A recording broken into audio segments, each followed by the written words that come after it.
Bonjour madame, que désirez-vous? Bonjour madame, je voudrais une boîte d'asperges fines. Un bocal d'1 kilo? Non, c'est trop. Un bocal d'1 livre me suffit. Et avec ça? Du fromage, un peu de roquefort. Comme ça? Non, un peu moins.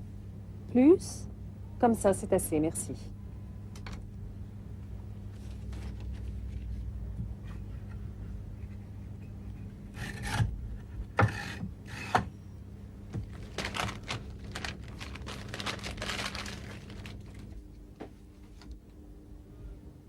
Il y a un peu plus de 180 grammes.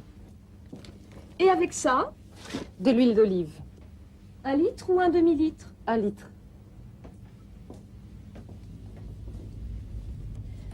Du beurre, une demi-livre. De la crème, un petit pot, pas un grand. Un petit pot de 20 centilitres. C'est parfait. Voilà. Encore quelque chose? Non, c'est tout, merci.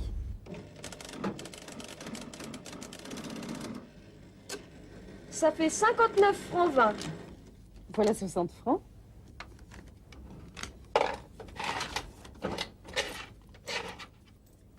Et 80 centimes qui font 60. Merci madame. Au revoir. Au revoir.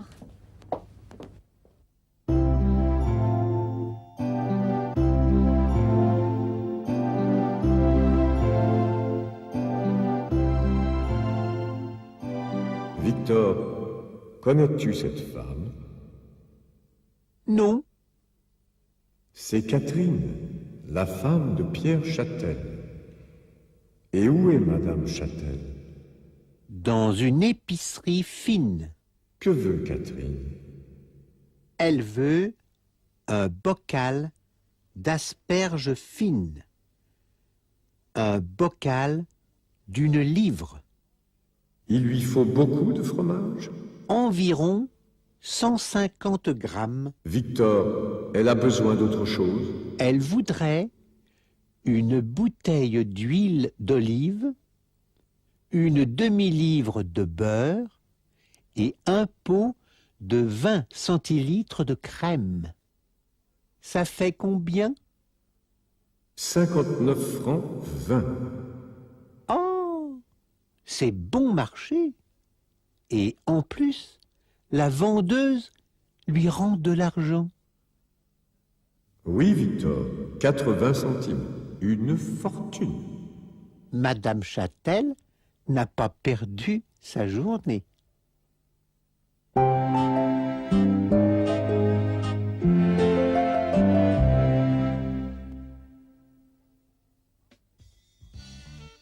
Catherine entre dans l'épicerie.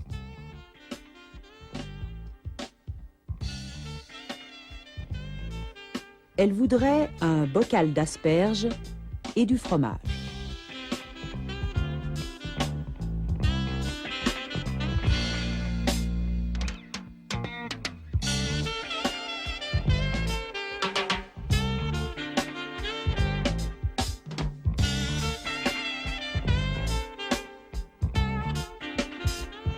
L'épicière en coupe un morceau de 180 grammes.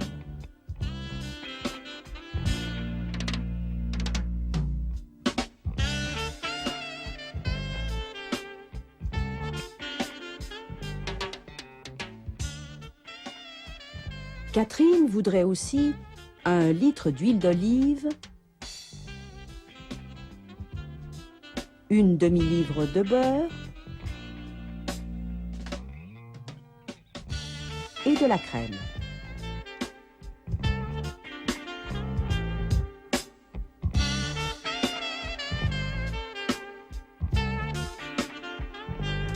L'épicière fait le total. Ça fait 59 francs 20 en tout. Catherine donne 60 francs. L'épicière lui rend 80 centimes et lui dit au revoir. Catherine sort du magasin.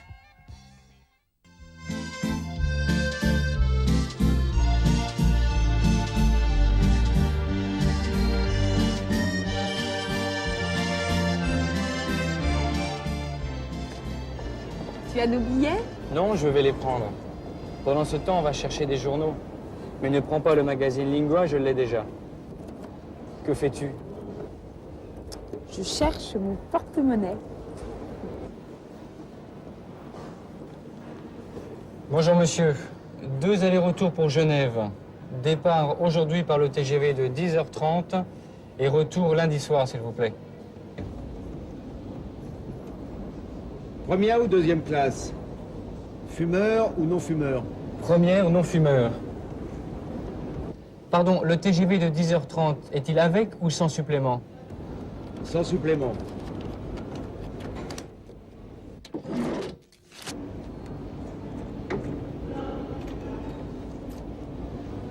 Voilà.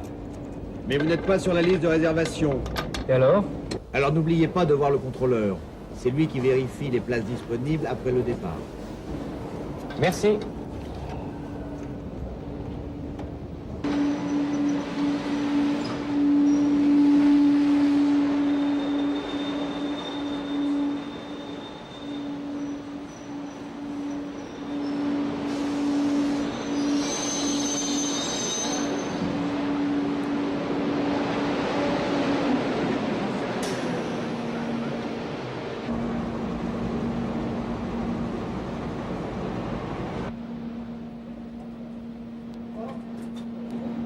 J'ai les billets. Tu ne les compostes pas? Ah, tu as raison.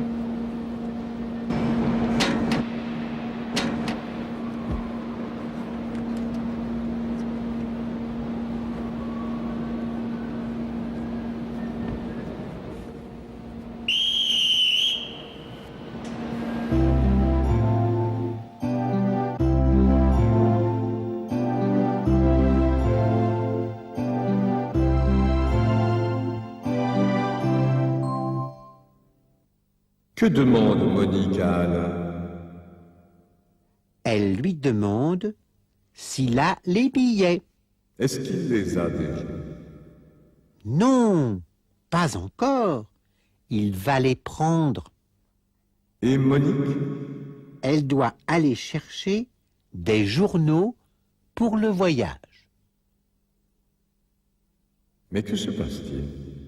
Monique ne trouve plus son porte-monnaie. Ah, si, elle l'a. Ouh, elle a eu peur. Que fait Alain pendant que Monique est au kiosque?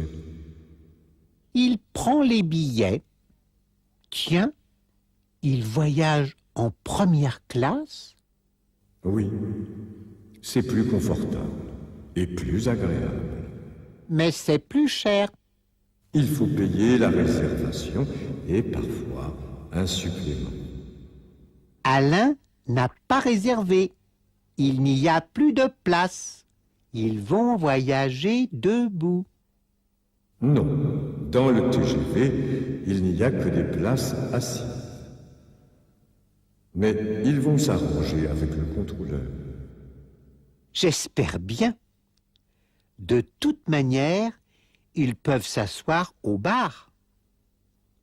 Alain a oublié de composter les billets. Est-ce qu'il va oublier Monique sur le quai de la gare? Je ne pense pas, Victor. Regarde-les.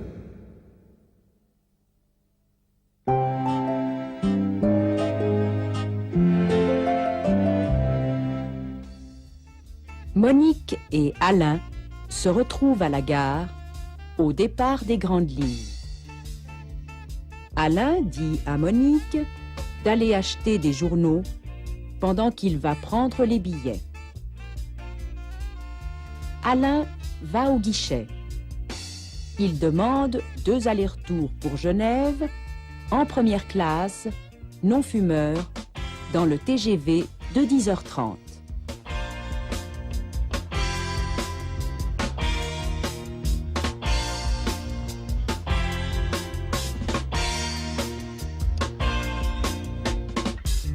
Ce train est sans supplément, mais ils n'ont pas de place réservée.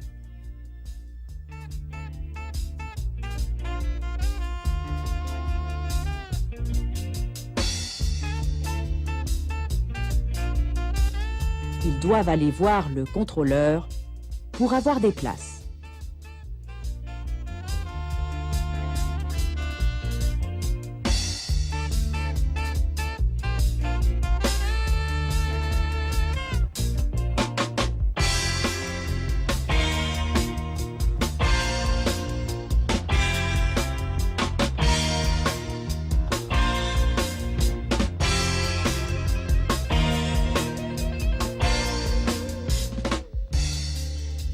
Monique attend Alain sur le quai.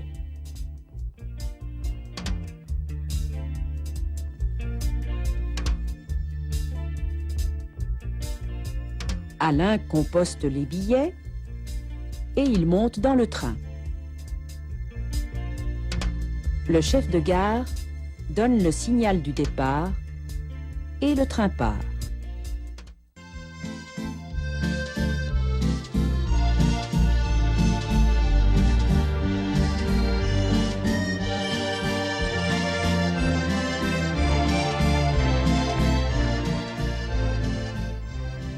Pouvez-vous réserver une table pour 3 personnes chez Valère pour 13 heures?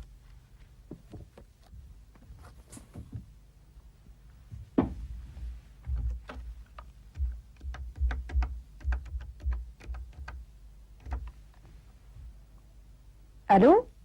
Je voudrais réserver une table pour 3 personnes, vers 13 heures. Désolé, madame. Je viens de donner la dernière table.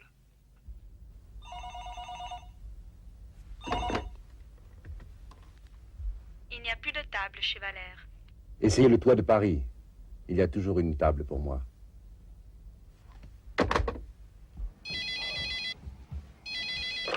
Oui? Pour Monsieur Châtel, j'ai toujours une table. Il m'a demandé un coin tranquille. C'est possible. À quelle heure? Il m'a dit vers 13 heures, pour 3 personnes. Pas de problème, c'est d'accord. Merci. Au revoir. Monsieur Châtel? C'est d'accord, j'ai réservé pour 13 heures au toit de Paris. Merci.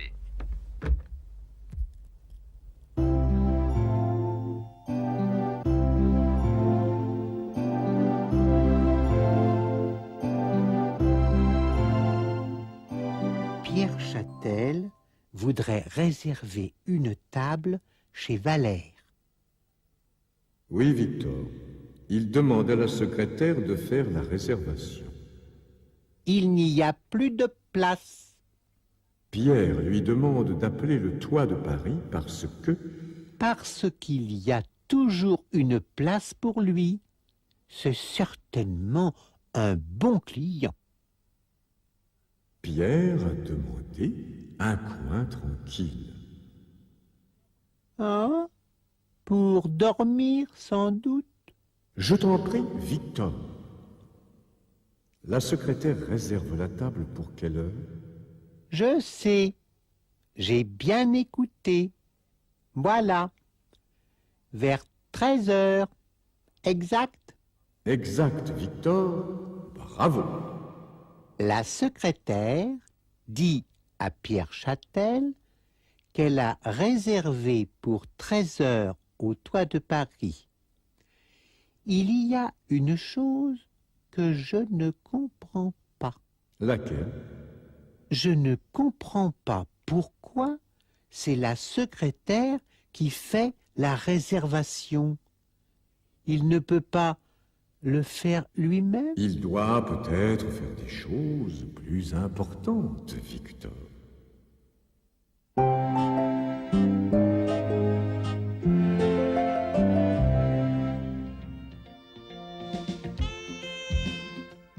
Pierre Châtel demande à sa secrétaire de réserver une table pour 3 personnes chez Valère pour 13 heures.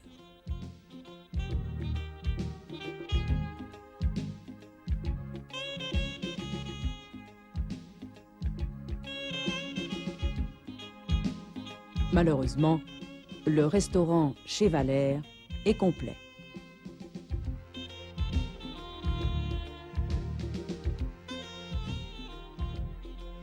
Alors, Monsieur Châtel dit à sa secrétaire de téléphoner au toit de Paris parce qu'il y a toujours une table pour lui.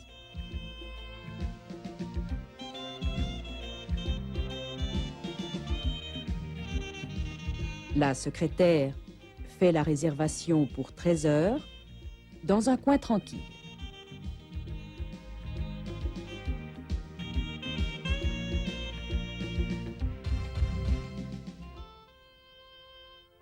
Elle confirme la réservation à Monsieur Châtel.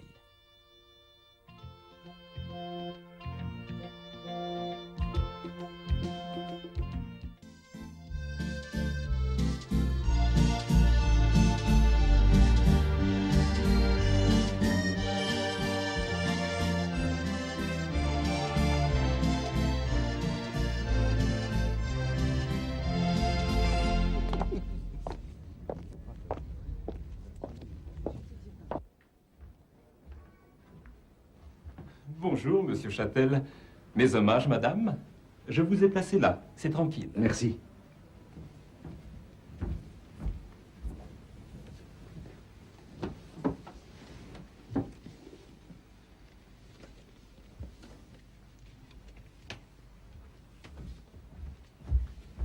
Chère madame, monsieur Châtel.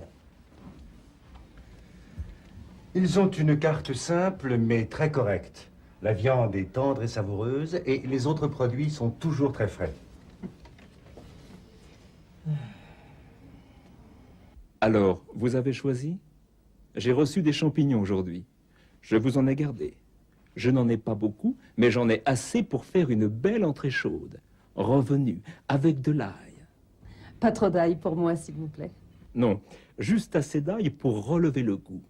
Avec un peu de poivre, c'est sublime. En plat principal, je vous suggère une excellente andouillette avec sauce dijonnaise ou une côte à l'os à moelle accompagnée d'un gratin dauphinois. C'est une viande de première qualité. Pour terminer, un fromage, je vous invite à goûter le Saint-Marcellin de la mère Richard. Ce menu m'a l'air parfait. Il me convient tout à fait. Qu'en pensez-vous? Après ce que vous venez de me dire, je suis d'accord. Pour moi, un feuilleté de riz de veau au mousseron. Très bien, madame. Et que désirez-vous boire? Vous avez toujours d'excellents Beaujolais. Entre le Chirouble et le Saint-Amour, lequel nous conseillez-vous?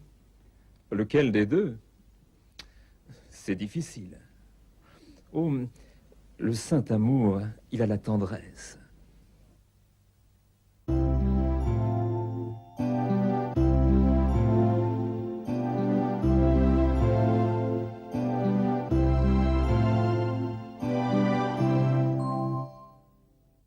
Ah, les voilà.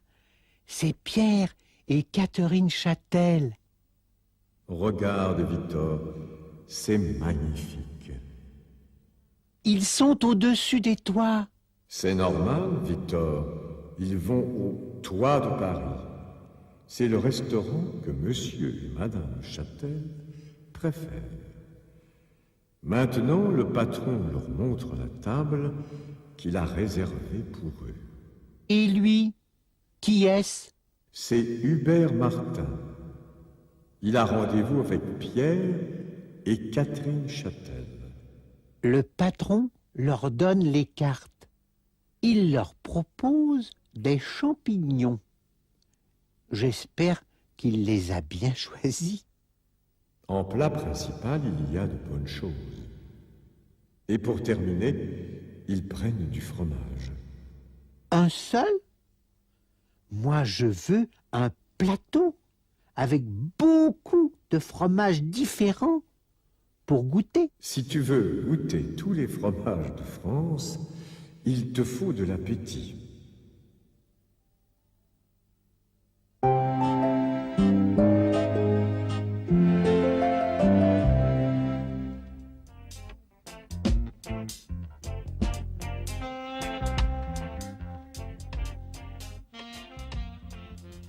Madame et Monsieur Châtel arrivent au restaurant.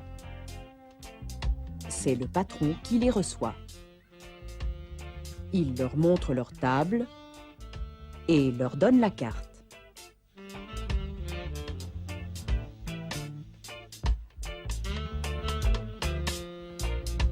Ils commencent à regarder la carte et Hubert Martin vient les rejoindre. Il leur dit bonjour et s'assied. Pierre Châtel affirme qu'on mange très bien dans ce restaurant. Le patron leur propose un menu. Des champignons à l'ail en entrée,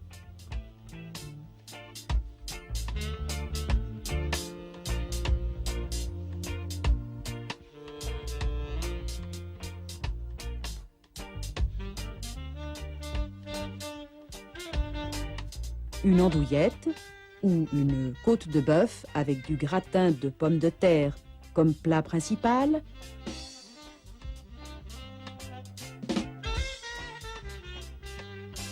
et pour terminer, un bon fromage, du Saint-Marcellin.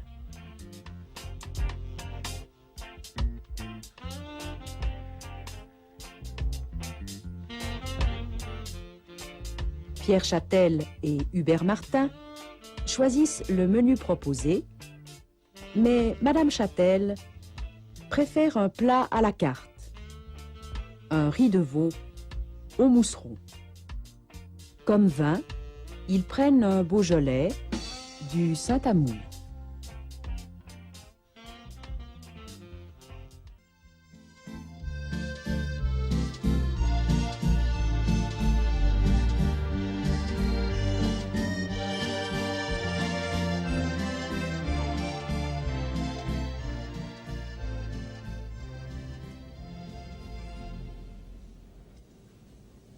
Est-ce aussi bon que d'habitude? Non seulement c'est aussi bon que d'habitude, mais c'est copieux. Mais parlons plutôt de vous, Hubert.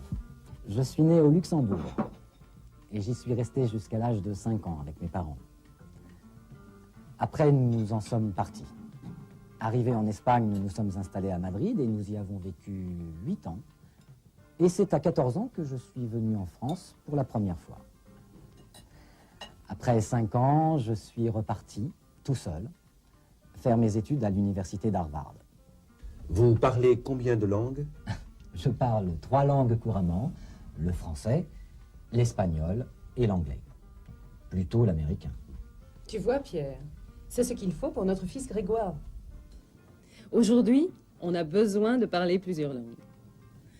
À propos, pour son séjour en Allemagne, as-tu vu le directeur de Grégoire? Oui, je l'ai vu, je lui ai parlé. Mais comme il n'a pas l'accord de l'école de Munich, il ne l'a pas convoqué dans son bureau. J'espère que ça va marcher. Il en a tellement besoin.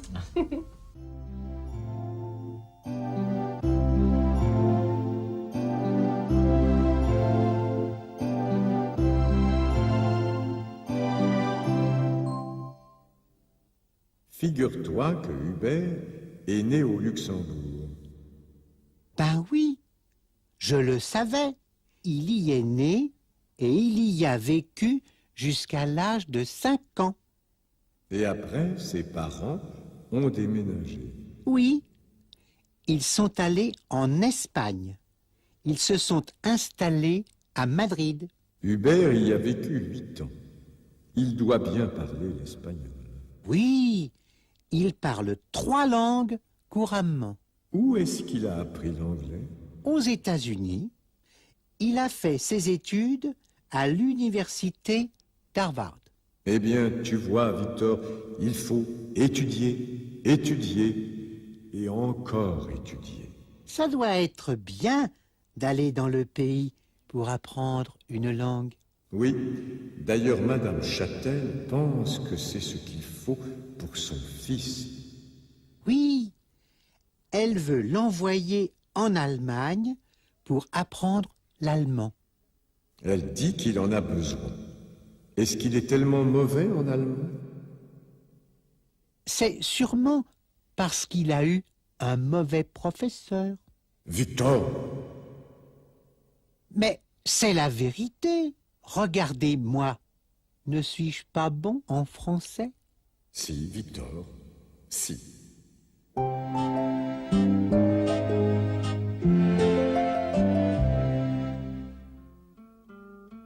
Hubert Martin, Catherine Châtel et son mari sont au restaurant. Ils ont fini le plat principal. Ils trouvent qu'ils ont bien mangé. Hubert Martin raconte qu'il est né au Luxembourg, mais qu'il a habité longtemps en Espagne.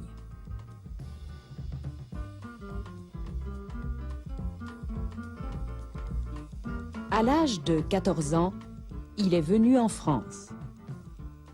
5 ans plus tard, il est parti aux États-Unis pour faire ses études à l'université d'Harvard. Hubert Martin parle 3 langues couramment: le français, l'espagnol et l'anglais. Catherine Châtel explique que son fils va peut-être aller en Allemagne pour y faire un séjour linguistique. Mais il lui faut d'abord l'accord de l'école de Munich.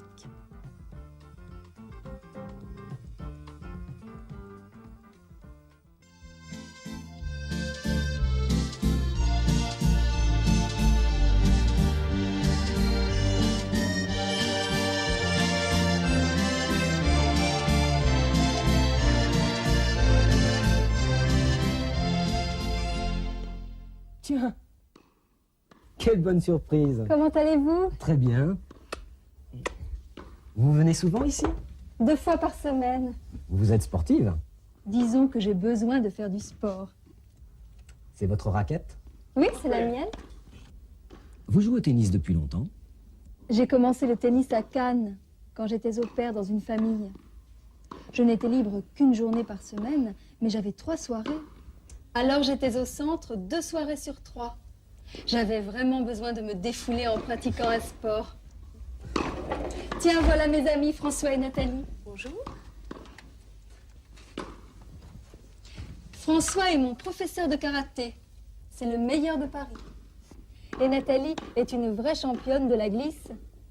Elle était à la Martinique, où elle faisait de la planche à voile, il y a à peine une semaine. C'est vrai que j'étais à la Martinique, mais je suis loin d'être une championne. Je suis à l'aise en planche à voile, mais beaucoup moins dans les autres disciplines de glisse. Vous prenez quelque chose? À boire.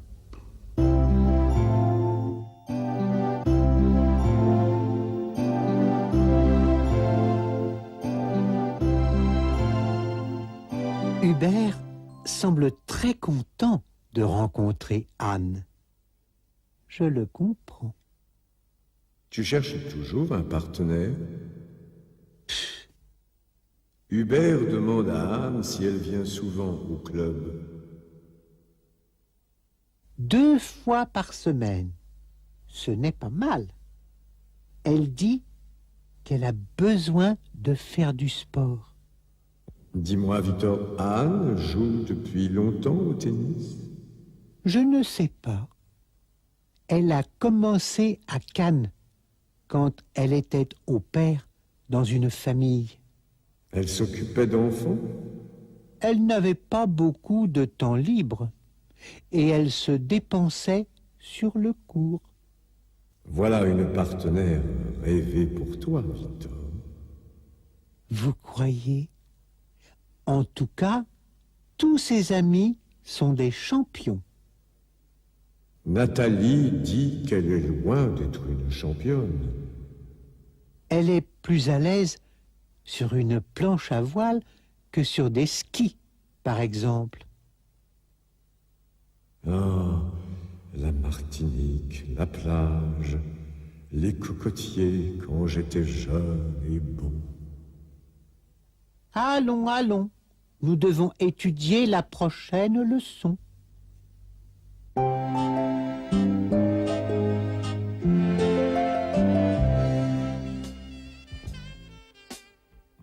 Hubert et Anne se rencontrent dans un centre de sport.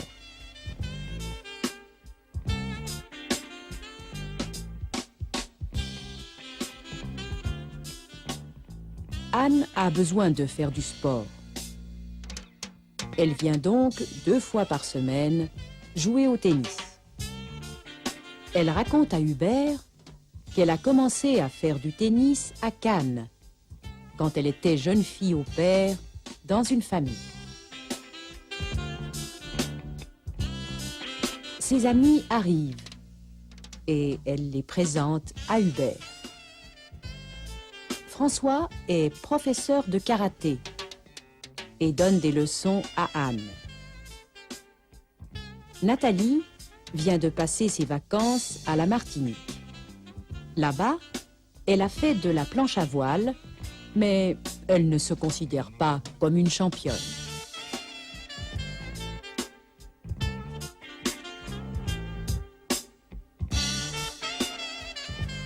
Ils vont boire quelque chose au bar.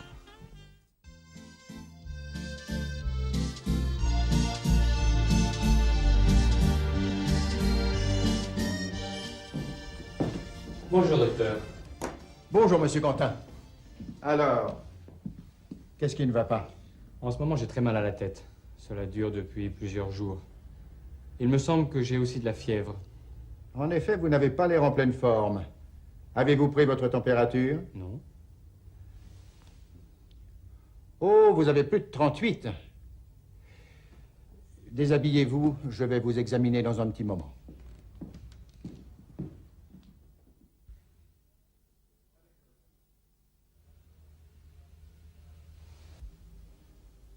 Respirez profondément.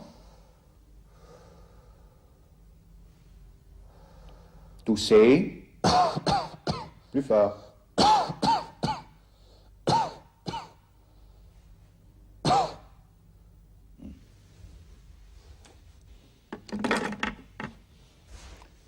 Vous pouvez vous rhabiller.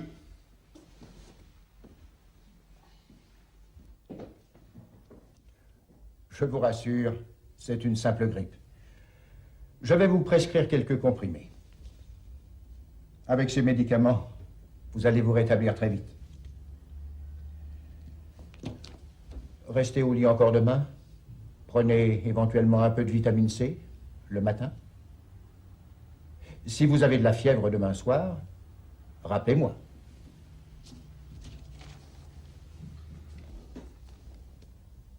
Merci, docteur, et au revoir. Au revoir. Et bon rétablissement.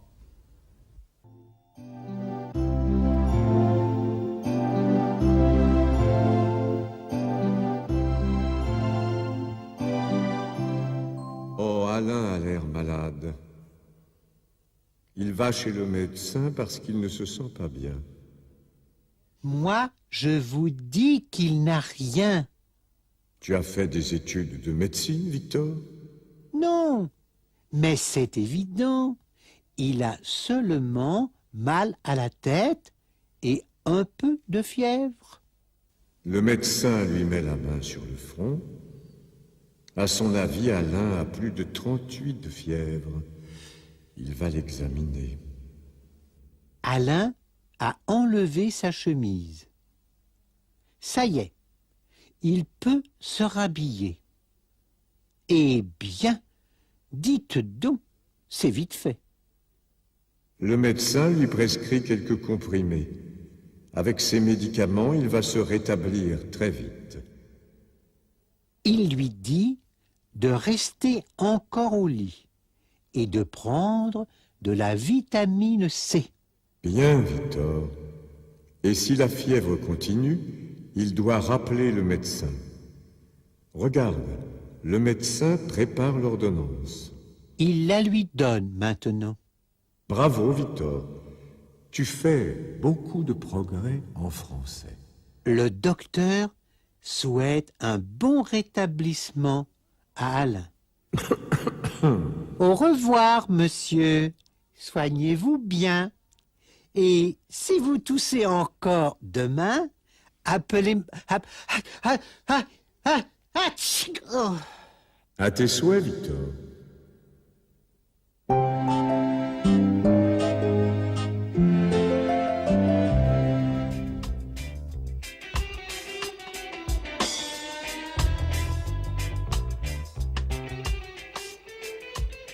Alain Quentin a rendez-vous chez son médecin.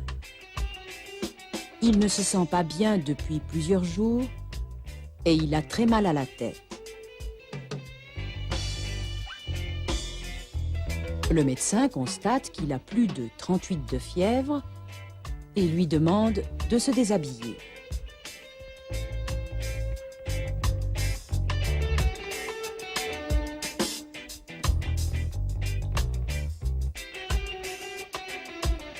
Il l'examine et l'ausculte.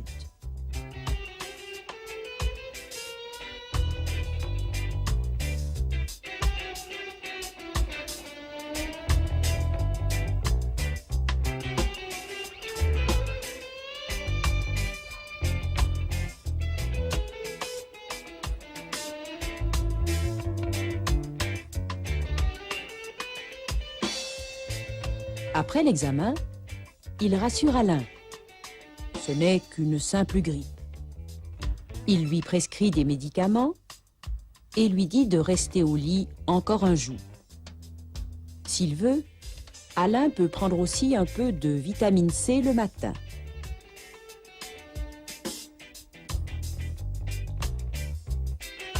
Le médecin donne l'ordonnance à Alain et lui souhaite un bon rétablissement.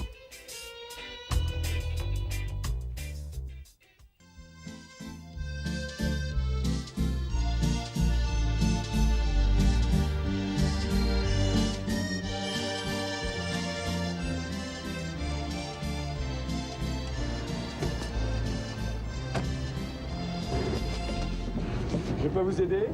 Oui, volontiers. Ce paquet est tellement lourd.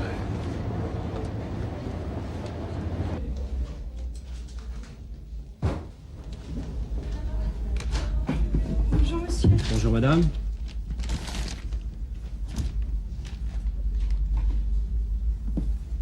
Ah, c'est pour l'étranger. Il faut remplir le formulaire de douane vert. Qu'y a-t-il dedans? Des jouets et des chocolats. Vous l'envoyez en recommandé? Dans ce cas, il faut remplir une fiche blanche. Je ne sais pas. Par avion, ça prendra combien de temps? Pour le Canada? Oh, environ 8 jours. On peut l'expédier par express? Oui. Votre colis arrivera un peu plus vite, mais vous aurez un supplément à payer. Alors ce n'est pas la peine. Je dois aussi envoyer un télégramme. Il faut aller au guichet numéro 5.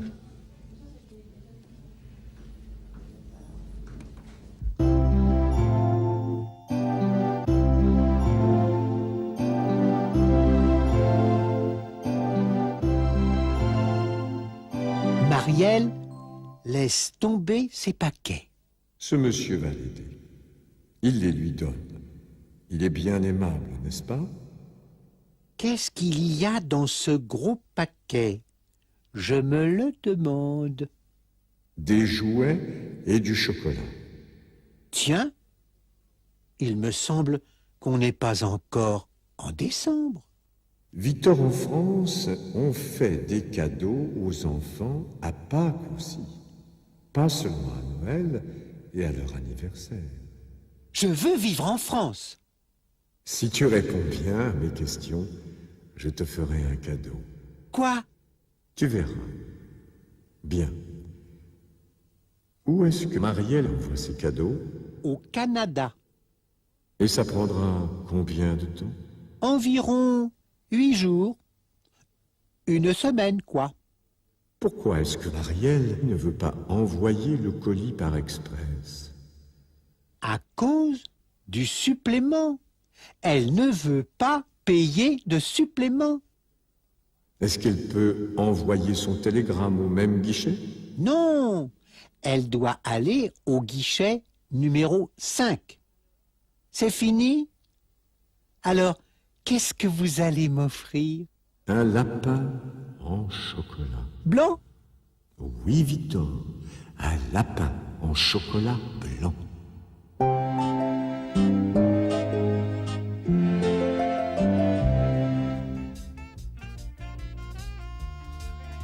Marielle arrive à la poste avec 2 gros paquets. Les paquets tombent par terre.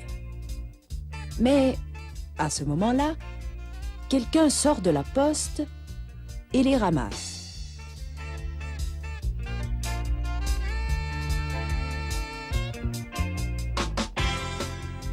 Marielle donne les paquets à l'employé. Celui-ci lui demande de remplir un formulaire de douane. Dans les paquets, il y a des jouets et des chocolats. Marielle ne veut pas payer de supplément pour l'envoi en express.